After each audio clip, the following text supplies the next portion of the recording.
Hey, good morning.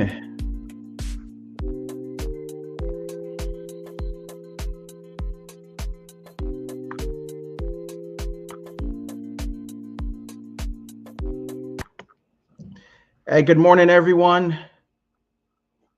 Welcome to the 30 and the AM. I am your host, Patrick Jackman. As we look to May, as you know, is Mental Health Awareness Month, and I wanted to do this special where we focus on mental health. If this is your first time watching the 30, I want to thank you for being here. We are normally on Thursday nights from 7:30 to 8 o'clock, but we wanted to come on this morning as we do something a little bit different, something a very special. So I'm glad that you are here. Certainly. The 30, as you know, is brought to you by the Jackman Group LLC, a training and development firm where we focus on leadership training and development coaching and enhancing your teams. So for today, the 30 and the AM, I have a very special guest. My special guest is Stephanie Jackman. If you've seen her, or she was on another show, great show on last night, which was Tika Talks, and wanted to have her on to talk about mental health and mental health awareness. Stephanie is the owner and the CEO of Stephanie Jackman LCSWP LLC. And today we are going to be talking about leaders and mental health. Leaders and mental health. I'm not in my regular studio, so I'm on the road, but hey, the show must go on. So I'm going to invite Stephanie in. Stephanie, welcome to the 30. How are you? Good morning. Well, tell our viewers who you are. I gave you a brief introduction, but tell our viewers who you are and what you do, and then we'll get right into it. So I am a mental health consultant, and I'm the owner and operator of Stephanie Jackman LLC, which is a behavioral health firm in the city of Rochester, where we serve the community for their behavioral health needs. And I've been a mental health consultant now for 13 years. Awesome. So today we are going to be talking about leaders and mental health. So let's give a shout out to good morning, Sabrina. How are you? Thank you for being here. You were on last night with Sabrina, and you were talking about stress. But today I think we may bring that in as well. So let's talk about Patrick. I'm having a hard time hearing you. I'm sorry. You are not hearing me. Well, that is live. So go ahead and tell our viewers more in terms of some of the questions that you may have. I'm talking about the experience. What are some of the common relationships between leaders and mental health? Yep. So I'm having a hard time hearing you. Okay. All right. Well, let's try this again. Let's see. If you look at your first question, well, let's do this. Let's take a quick break. We're going to come back and we're going to make sure that we get Stephanie all set up and ready to go.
Okay, we are back. Let's try to see if we can work these bugs out. You know, this is live, so let's try it one more time.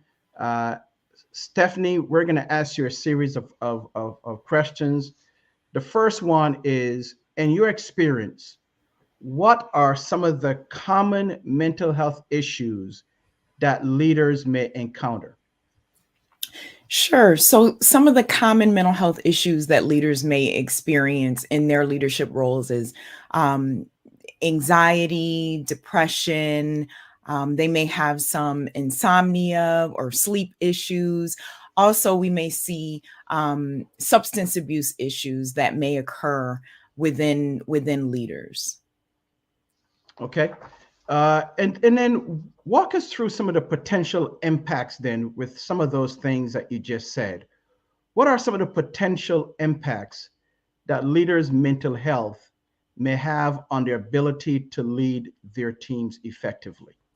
Sure. So, in that regard, we're talking about the potential for stress and burnout in their role. We're also talking about some limited functioning in terms of their executive functioning. So, things like being able to demonstrate self control could be a challenge, being able to not meet goals and objectives that they may have set, even things like time management and task management based upon the stress or the mental health condition or the symptoms that may be exhibiting themselves with the mental health symptoms. Some of those things could be taking precedent. There could also be some challenges around indecisiveness in terms of being able to make decisions for the organization or for the team.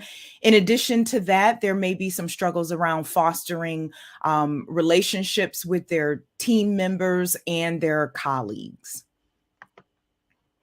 Awesome. Good, good, good, good. That's great information. So then, Steph, let's look then at what are some specific warning signs. So if we look at warning signs for the leaders, what are some specific warning signs or what we call red flags that may indicate a leader may be experiencing mental health challenges?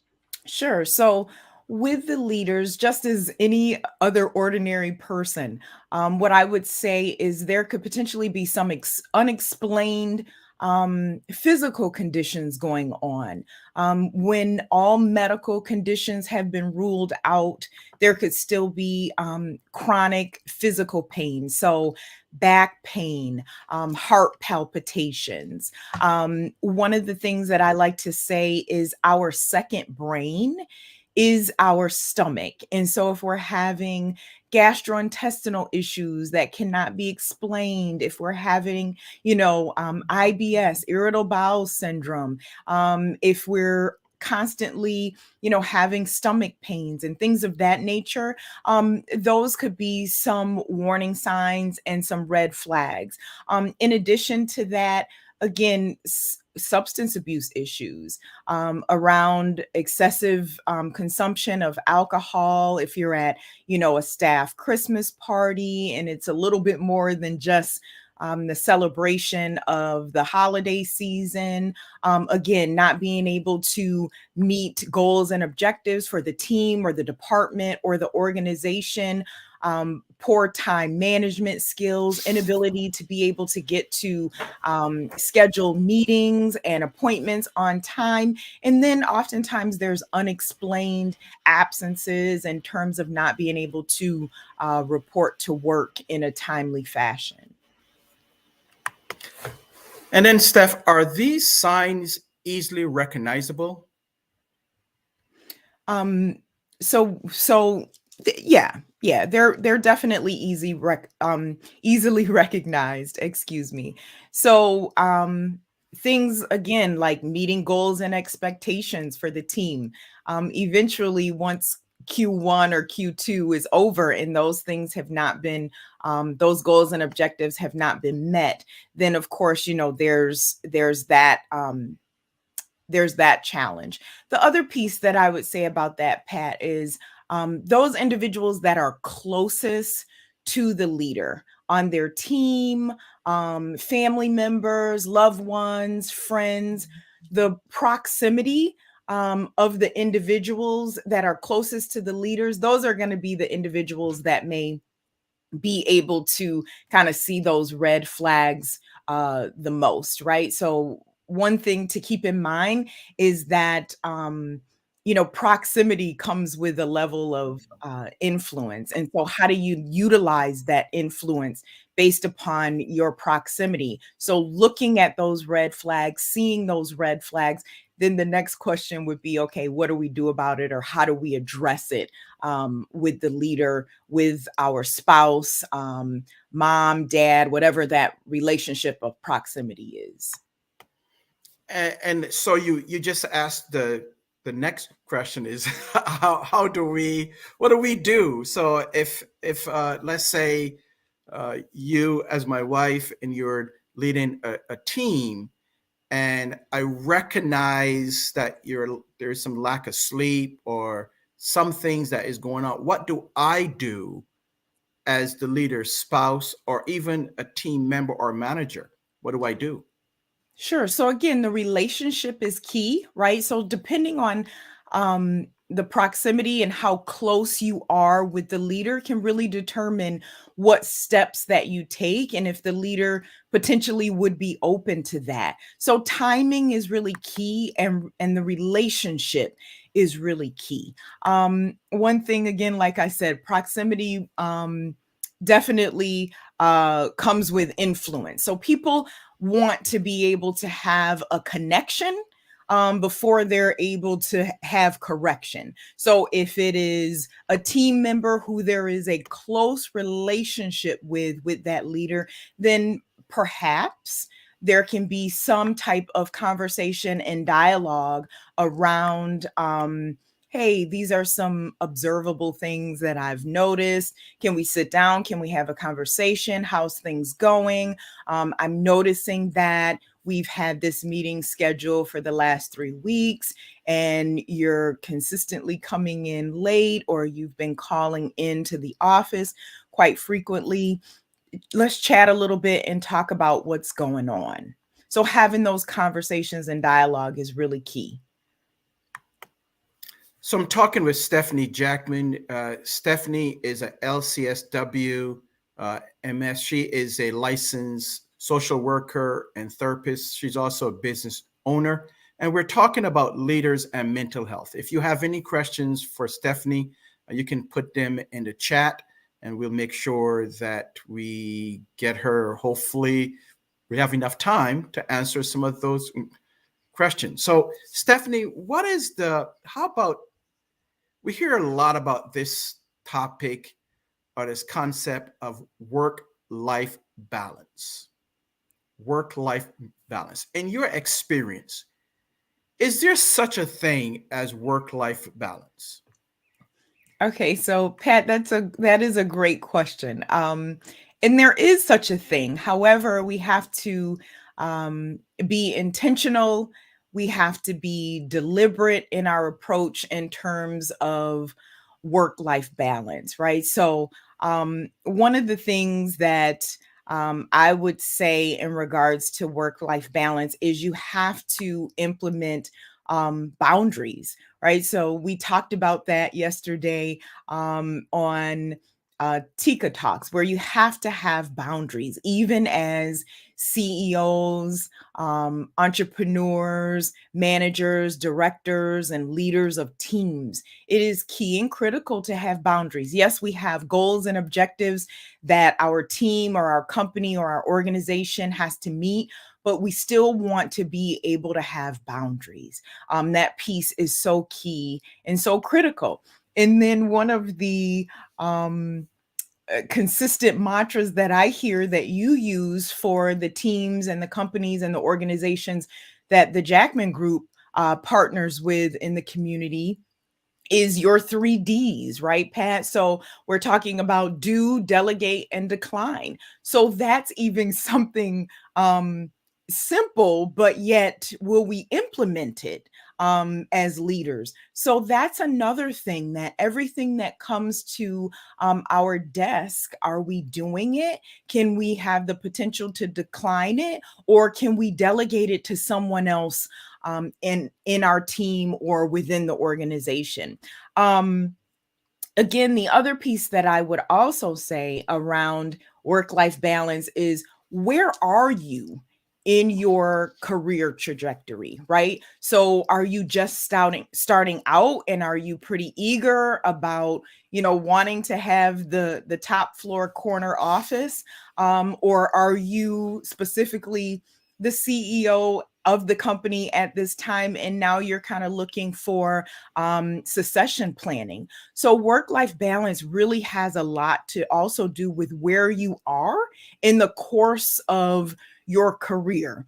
And are you the business owner, right? So that's the area that, I continue to struggle with, like being able to keep things new and fresh, and what can we do at this particular point, and how do we grow, and how do we expand? So we have to be mindful of that. Pat, the other piece that I would say as CEOs, entrepreneurs, and leaders is, we have to be mindful of productivity guilt. And that is a thing, right? So if we are not consistently or constantly producing, how do we then feel, are we being productive? And so it's important and key and critical to understand that we're not always, or we do not have to constantly be producing in order to be effective leaders. That's great information here, Stephanie. Let me pull up a question from Sabrina. And Sabrina says, how can organizations create a supportive environment that promotes the mental well-being of their leaders? That's an excellent question. Good morning, Sabrina. Excellent question. So I will say, as a result of COVID and the pandemic, unfortunately, we all are aware that some tragic and traumatic things came out of the pandemic and as a result of COVID. But then there were also some blessings that came out of COVID and the pandemic. And one of the things that I can say that was a blessing is in terms of, from a systemic standpoint, from a behavioral health and from a psychiatric standpoint, one of the great things that came out of COVID is the delivery of mental health and psychiatric services, right? So now we have the ability to be able to have telehealth platforms, and basically insurance companies have limited the perimeters around the number of visits that you can have and where is your therapist, and then there's other platforms that you can utilize.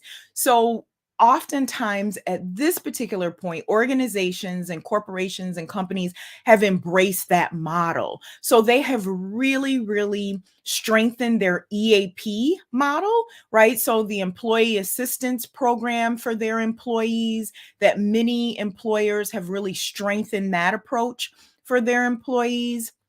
And in addition to that, in this particular area, Sabrina, in the Rochester area, the FMLA, which is the Family Medical Leave Act, they have now again released some of the restrictions. And so currently in our practice, I have several patients who actually are on like FMLA. And what that means is just basically they are compensated for the hour that, or the 45 minute, therapy session that they receive from their therapist, so they can have that session in their office with the door closed.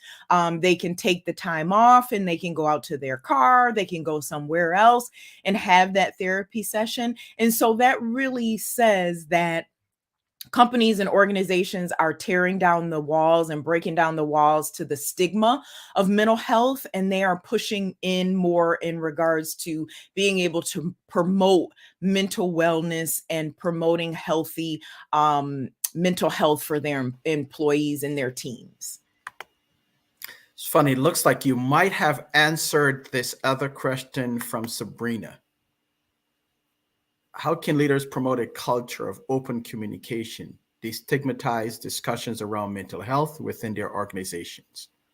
Right. So again, just to piggyback off of that, and that's a great question, Sabrina.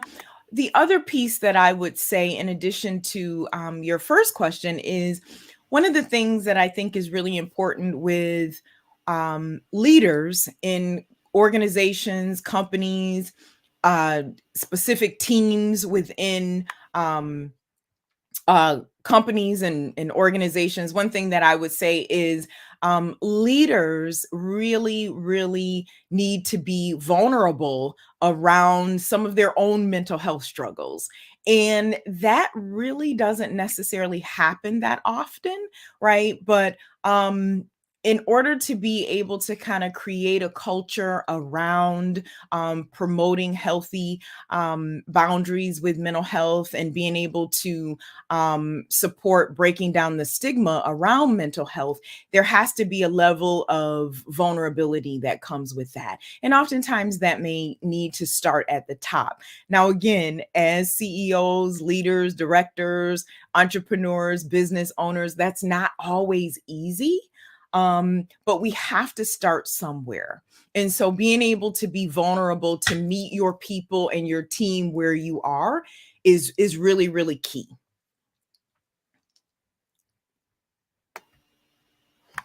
Great. All right, Steph, let's see here. Let's see if we have any other questions in the chat. Dina, shout out to you, Dina Mitchell. Congratulations on your new podcast. We'll have to bring you under 30 to talk about that. She says work-life balance is possible but not common. What do you think about that, Steph? Yeah, Deanna, you are so correct. It's not common, but it is possible. So we do have to be deliberate. We do have to be intentional in order to be able to create that balance. And just like anything else, there's going to be ebb and flows, right? In terms of that work-life balance piece. So thank you for that comment. Great. And I know we run out of time here. Let's talk about resources. So what resources or support systems are available for leaders who may be experiencing mental health challenges? So what type of resources are available? Sure. So some resources that are available is, again, I would recommend that any leader that is looking for a mental health provider, no matter where you're watching the broadcast from, you can go on Psychology Today. And I would ask Pat that he's able to put that up for everyone to see. It's www.psychologytoday.com, all one word. And basically, that is a database across the United States and even in Canada, that it houses the information for all licensed practitioners in the United States. And so you can utilize that database and filter it based upon, one, the geographical location of where you reside, and then two, you can also filter it based upon your insurance. Again, insurance companies have been pretty liberal due to the pandemic and the era of COVID. So you may have a wait, right, in terms of being able to connect with a mental health provider. But I would certainly encourage you to get on a practitioner's list if possible. Again, the next piece that I would say is we also have to be mindful from a leader's standpoint that you could be being very successful in your position as a leader, as an entrepreneur, as a director. And so from a mental health standpoint, it's important and key to understand that some stress can be beneficial for you, right? So being able to navigate that. And so another resource that I would say is having a clear delineation between a mental health provider and then the possibility of you might need like a business coach or an executive coach, depending on where you are in your, again, in your leadership and your career. So there is a difference from a resource standpoint of a mental health practitioner that you may receive, that you may need supports from, and then a business coach or an executive coach. So I wanted to make sure that on this platform that I made the clear delineation around that, you know, mental health provider is going to be able to help you address the mental executive leader is going to be able to help you around being able to do some of the task and time management and meeting goals and objectives that you have for yourself or your team. But one of the main resources that I would say, Patrick, is to get individuals directing them to psychologytoday.com. Awesome. Great information, Stephanie. How can someone get a hold, if they need to get a hold of you, if they're in the Rochester, Monroe County area, or your team? Because your team is not just in Rochester, right? Or is it? Sure, sure. So thankfully we have a team you know across the East Coast here. And so you can see the website is stephaniejackmanpllc.com. That is our website. You can see our team there. You can reach out to any one of our team members. We have a great team of clinicians and therapists that you can connect with, and then you can reach out to our office. Our office number is 585-358-0512. And again, that is in the Rochester, New York, Monroe County area. I'm also on LinkedIn, and we are also on Instagram. Great. And you, in addition to that, in terms of practice, I know that you also do some speaking. So if someone wants to contact you to be a speaker around mental health, can they do the same thing with the number and the website? Sure. So they can reach out to the office at 585-358-0512. That is our main office line. They can send me an email at Stephanie, that's STEPHANIE at StephanieJackman PLLC.com, and that will come directly to my desk. All right, Steph, I want to thank you this is the first that we've done this, right? This is the 30 a.m. and we wanted to do it because of Mental Health Awareness Month, which is May. So we wanted to make sure that we do this. And it was challenging to get Steph's time to be on here for 30 minutes. So I respect your time. So you have a fantastic day. Thank you for coming on again. And hopefully we'll see you Thursday as we celebrate the 30 p.m. That's 7:30 as we celebrate 150 episodes and 3 years of streaming with the 30. So thank you again, Steph. Thank you to our viewers. Is there any last comments that you want to tell our viewers and listeners? Thank you, Pat, for having me. This was great. I was excited to be on the 30 a.m. And again, congratulations on 150 episodes of the 30. And I'll see you on Thursday. You got it. Thank you so much. All right, everyone. Thank you for being here. This has been the 30 a.m.